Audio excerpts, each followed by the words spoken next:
The next question. My name is Fahim Muntasir from Bangladesh, city Silat. My question is, if a person is good throughout his or her life but does not believe in God, will he or she go to hell? Allah subhanahu wa ta'ala says in the glorious Quran in Surah Al Imran chapter number 3 verse number 19, Inna deena indallahi al-Islam. The only religion acceptable in the sight of Allah, it is Islam.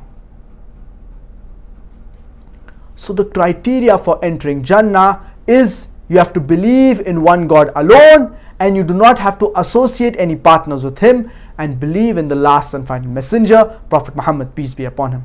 Now, as you said in a question, that if the person is good and if he does not believe in God, so will he go to hell? I would like to give you a simple example. There is a person who says that he is the best employee of a company. He is the most obedient. But when you ask this employee, who is your boss? So he says, I don't know my boss. I don't know his name. Do you think this person is the best employee?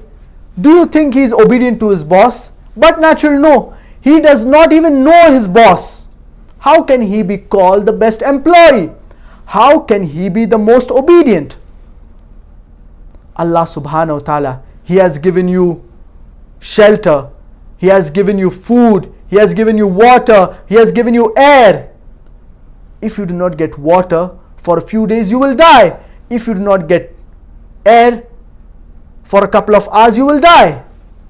Allah subhanahu wa ta'ala is asking us to worship Him alone without associating partners with Him, and to follow His commandments.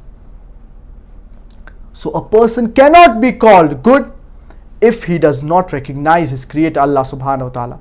The first thing that you need to do or to attain goodness is recognizing your creator, Allah subhanahu wa ta'ala, who has given you all the blessings in this world. He has given you the eyes. Allah subhanahu wa ta'ala, did He ever charge you for the eyesight? Did He ever charge you for the air that you breathe? All of it is free of cost. He is the only one who is worthy and deserving of worship. He is the one who deserves to be worshipped. And many people, they say that if you give charity, it is good. If you do other good deeds, it is good. All these things, they are good. Giving charity, helping others, helping your neighbors.